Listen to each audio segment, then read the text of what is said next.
kulanti wacan oo wanaagsan kuna soo dhawaada barnaamij gaar ah oo aan doonayno inaynu kaga hadalno toban ka mid ah aktarada amaba gabdhaha atriishooyinka ka ah filmaanta Hindiga ee Bollywoodka kuwaas oo isbedel ku sameeyay wajigooda si ay quruxdooda ugu soo muuqato filmaanta ay jirayaan.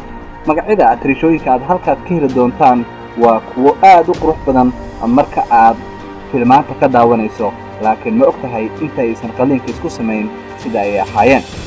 aktarada koobaad amaba atriishada koobaad waa gabadha caan baxday ee la yiraahdo Anushka Sharma. sida aad ka dheehan karto muuqaalkii hore ee gabadha waxaa isbedel xoogan uu ka muuqdaa marka aad ka aragto filmaanta ay jirayaan. aktaradan ayaa waxa ay qabsatay saxaafadda ugu waaweyn waddankaasi Hindiya kadib markii ay shaqo weyn ka qabatay bishimaheeda oo markii hore aysan la dhacsanayn, laakiin markii Atlanta ku soo biirtay ayay si wanaagsan u qodisay. atriishada labaad ee aan barnaamijkan ku soo qaadanayno waa gabadha la yiraahdo Rakhi Sawant. Rakhi Sawant ayaa sidoo kale waxay isbedel badan ku sameysay qaab dhismeedka wajigeeda, waxaana ay shaqo ka qabatay meelo ay ka mid yihiin bishimaha iyo sidoo kale sanka oo ay dibadhis ay ku sameysay si ay u soo jiidato indhaha dadka daawanaya. atriishada saddexaad ee aad wada garanaysaan waa gabadha la yiraahdo Shruti Hassan. waraysi ay xilli hore bixisay ayaa waxay ku sheegtay in ay shaqo badan ka qabatay sankeeda, sababtoo ah waxa ay tilmaantay in dhibaatooyin xoogan ay ka wajahday dhinaca neefsashada, laakiin markii dambeeta ayaa dib lagu ogaaday in muhiimadii ugu weyn ay qaliinka u sameysay ay ahayd inay quruxdeeda ay bannaanka soo dhigto maadaama markii hore aysan isla dhacsanayn. tanna waa gabadha kale ee caanka ee Sri Devi la yiraahdo. way caddahay marka aad muuqaal ahaan ku aragtidba in ay shaqo badan ka qabatay sankeeda si ay u muujiso quruxda ay leedahay, waxaanay ka mid tahay atriishooyinka aflaanta Hindiga soo maray kuwooda ugu quruxda badan. gabadhan waa gabadha la wada garanayo ee Shilpa Shetty Kundra. bal isku fiiri labadan sawir. Shilpa Shetty waxa ay laba mar isbedel ay ku sameysay sankeeda iyo sidoo kale shaqo ay ka qabatay bishimaheeda, waxaana ay muujisay markay qaliinkan martay kadib sida ay u qurux badan tahay.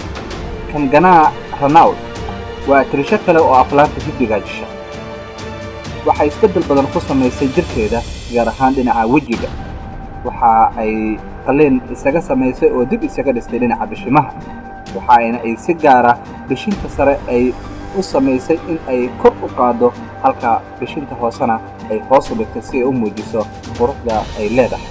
gabadha saddexaad amaba atriishada saddexaad ee isbedelka ku sameysay wajigeeda si ay quruxdeeda u muujiso waa Preity Zinta. saxaafadda waddanka Hindiya ayaa xilli hore warisay in ay qaliin isaga sameysay amaba ay dib u habeyn isaga sameysay dhinaca daanka barta ah marka ay qoslayso ama marka ay afka isku hayso, laakiin sidoo kale waxay shaqo wanaagsan ka qabatay bishimaheeda iyo sidoo kale sanka. atriishadan kale ee ku muuqata waa Priyanka Chopra. waxay shaqo wanaagsan ka qabatay sankeeda iyo sidoo kale bishimaha si ay u muujiso quruxda ay leedahay. gabadhan kale ee ku muuqata waa atriishada caanka ee Kareena Kapoor. waxay ka soo jeedaa qoys caan ku ah filmaanta Hindiga. shaqo badan ayay Kareena Kapoor ay ka sameysay wajigeeda, gaar ahaan waxa ay si wanaagsan qaliin isaga sameysay wajiga qaybta sare iyadoo doonaysa inay qurxiso wajigeeda marka ay filmaanta duubayso. gabadhan kalena waa Katrina Kaif. Katrina Kaif waxay isbedel ku sameysay wajigeeda gaar ahaan bishimaha iyo sidoo kale sanka, iyada oo xitaa qaliinkeeda uusan ahayn mid laga qariyay saxaafadda. kuwaasi waa 10 ka mid ah atriishooyinka filmaanta Hindiga kuwaas oo isbedel ku sameeyay wajigooda kana bedelay qaabkii ay markii hore ay ahaayeen. waad ku mahadsantihiin daawashada barnaamijkan.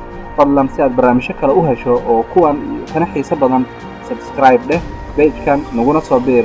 waxaana idila socodsiinayay barnaamijkan anigoo Cabdullaahi Axmed Nuur. haddii aad fariin inoo haysid fadlan qaybta dambe ee comments-ka inoogu reeb, innaga ayaa dib u ka arki doona.